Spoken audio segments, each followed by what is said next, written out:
O Lar Adventista, capítulo 25. O cuidado das crianças necessitadas. Crianças órfãs. Muitos pais que morreram na fé, repousando na eterna promessa de Deus, deixaram seus amados na plena confiança de que Deus cuidará deles. E como o Senhor toma providências em favor desses desamparados seres?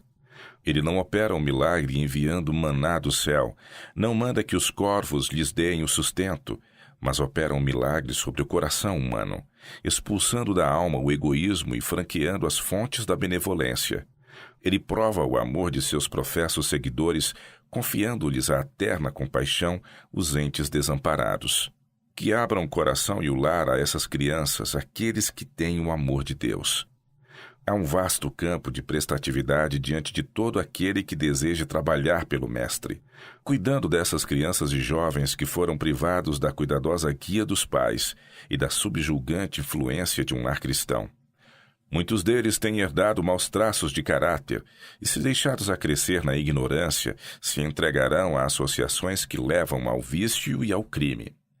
Essas crianças sem futuro necessitam ser postas em posição favorável para a formação de um caráter reto, a fim de que se tornem filhos de Deus. Responsabilidade da Igreja. Crianças sem pai nem mãe são postas nos braços da Igreja, e Cristo diz a seus seguidores: Tomai essas crianças desprotegidas e trazei-as a mim, e recebereis vosso salário. Tenho visto muita manifestação de egoísmo nestas coisas, a menos que haja alguma evidência especial de que eles próprios serão beneficiados na adoção em sua família daqueles que necessitam de lares. Alguns se esquivam e respondem: não. Não parecem saber ou importar-se de que estejam tais crianças salvas ou perdidas. Isto, eles pensam, não lhes diz respeito. Respondem como Caim: sou eu o guardador do meu irmão? Não estão dispostos a enfrentar o inconveniente e a fazer qualquer sacrifício pelos órfãos, e indiferentemente lançam-nos aos braços do mundo, que às vezes está mais disposto a recebê-los do que esses professos cristãos. No dia de Deus se fará inquirição quanto àqueles que o céu lhes deu a oportunidade de salvar. Mas desejaram ser excluídos e não se dispuseram a fazer a boa obra, a menos que esta se lhes tornasse proveitosa. Tem-se-me mostrado que os que recusam estas oportunidades para fazer o bem ouvirão de Jesus: quando a um destes pequeninos o não fizestes a mim. Apelo a casais sem filhos. Alguns que não têm filhos deviam aprender a amar filhos alheios e cuidar deles. Podem eles não ser chamados a trabalhar em campos estrangeiros, mas podem ser chamados a trabalhar na própria localidade em que vivem. Em lugar de dar tanta atenção a bichinhos domésticos, esbanjando afeição com mudos animais, empreguem seus talentos com seres humanos, os quais têm um céu para conquistar e um inferno de que fugir. Deem sua atenção a criancinhas cujo caráter podem moldar segundo a semelhança divina. Dedicai vosso amor aos pequenos sem lar que vos estão ao redor. Em lugar de cerrar o coração aos membros da família humana, vede quantos desses pequenos sem lar podeis levar na doutrina e admoestação do Senhor. Há abundância de trabalho a todo o que deseje fazê-lo. Empenhando-se neste setor de atividade cristã, a Igreja pode crescer em número de membros e enriquecer no espírito. A tarefa de salvar os que não têm lar e os órfãos é responsabilidade de cada um. Se os que não têm filhos e a quem Deus fez mordomos de recursos abrissem o coração para amparar crianças que necessitam de amor, cuidado e afeição e de serem ajudadas com os bens deste mundo, poderiam ser muito mais felizes do que são hoje. Sempre que jovens sem o compassivo cuidado de um pai e o terno amor de uma mãe estiverem expostos à corruptora influência destes últimos dias, é dever de alguém suprir o lugar de pai e mãe para com alguns deles. Aprenda-se a prover-lhes amor, afeição e simpatia. Todos aqueles que professam ter um Pai no céu, de quem esperam que deles cuide e finalmente os leve para o lar que lhes preparou, devem sentir a solene obrigação de ser amigos dos que não têm amigos e pais dos órfãos, de ajudar as viúvas e ser de utilidade prática neste mundo em benefício da humanidade.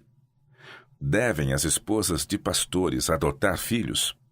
Tem sido feita a pergunta se a esposa de pastor deve adotar crianças pequenas. Respondo: se ela não tem aptidão de empenhar-se no trabalho missionário fora do lar e considera seu dever tomar crianças órfãs e delas cuidar, ela pode fazer um bom trabalho.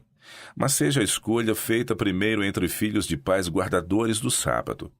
Deus abençoará homens e mulheres que de boa vontade partilham o seu lar com os que não o têm. Mas se a esposa do pastor pode desempenhar parte pessoal na obra de educar a outros, deve ela consagrar suas faculdades a Deus como uma obreira cristã. Deve ela ser verdadeira ajudante do marido, assistindo-o em seu trabalho, melhorando o próprio intelecto e ajudando-o a dar a mensagem.